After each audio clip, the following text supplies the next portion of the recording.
శ్రీ గురుభ్యో నమః. గురుగారు పుట్టినరోజు నాడు ఏమేమి పనులు చేయాలి? కాల విభాగంలో తప్పకుండా గుర్తు పెట్టుకుని తాను జరుపుకోవలసినటువంటివి కొన్ని ఉంటాయి. అందులో పుట్టినరోజు ఒకటి. నేను నా పుట్టినరోజు చేసుకోనండి అనకూడదు. నేను మీతో ఇంతకుముందు మనవి చేసి ఉన్నాను. తన పుట్టినరోజు తాను చక్కగా జరుపుకోవాలి. ఆ జరుపుకోవడానికి శాస్త్రం ఒక విధిని నిర్ణయించి, పుట్టినరోజుని ఎలా పడితే అలా జరుపుకోకూడదు. పుట్టినరోజు జరుపుకునేటటువంటి వ్యక్తి ఆ రోజు తెల్లవారుజామున నిద్రలేచి అభ్యంజన స్నానం చెయ్యాలి. అంటే ఒంటికి నూనె వ్రాసుకుంటే అలక్ష్మి పోతుంది. ఆ నూనె అలదుకొని తలస్నానం చేస్తారు. చేసే ముందు పెద్దవాళ్ళు తల మీద నూనె పెట్టి ఆశీర్వచనం చేయడం, వెన్నుపాము నిమరణం ఆచారంగా వస్తోంది.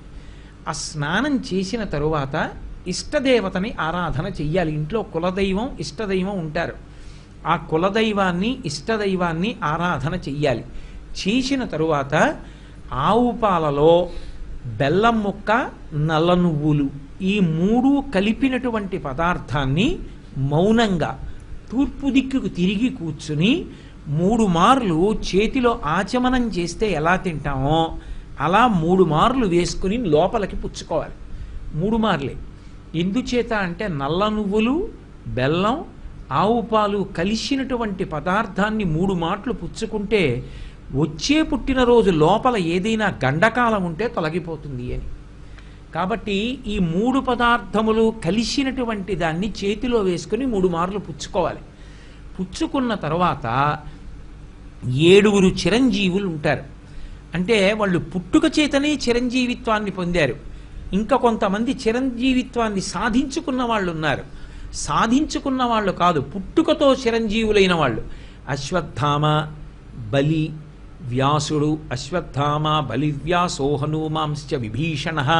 హనుమంతుడు, విభీషణుడు, కృపాచార్యుడు, పరశురాముడు. వీళ్ళ 7 కూడా సప్తైతే చిరజీవిన, పుట్టుకతైచి చిరంజీవులు. ఈ 7 పేర్లు మనసులోనన్నా స్మరించాలి, పైకన్నా చెప్పాలి.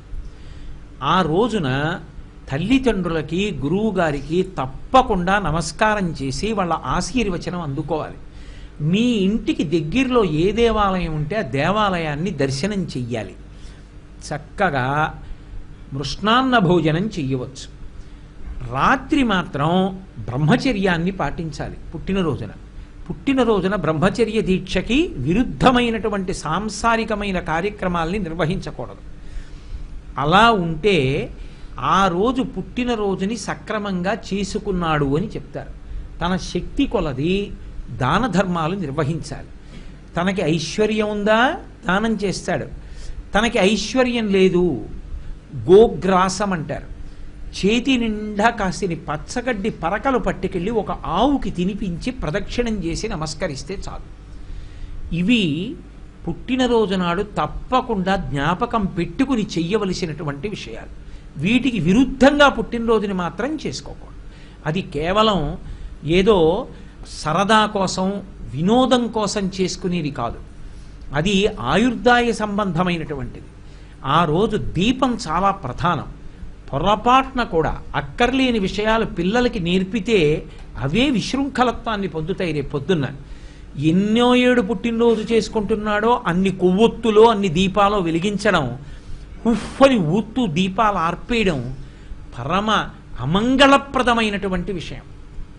దీపాలు ఆర్పి చేతితో కత్తి పట్టుకుని ఏదో నిన్న రాత్రో మొన్న రాత్రో తయారు చేసిన ఒక పదార్థం, ఎవడు చేసిన ఆశీర్వచనమో అర్థం కాదు, రంగురంగులుగా వ్రాసిన హ్యాపీ బర్త్డే, అర్థం లేకుండా అందరూ నిలబడి చేస్తున్న తప్పట్లు, వీటి మధ్యలో కత్తితో కోసి నిర్లజ్జగా భార్య నోట్లో సభాముఖంగా పెట్టడం, ఇలాంటి పిచ్చ పనులు చేయమని శాస్త్రాల్లో లేవు.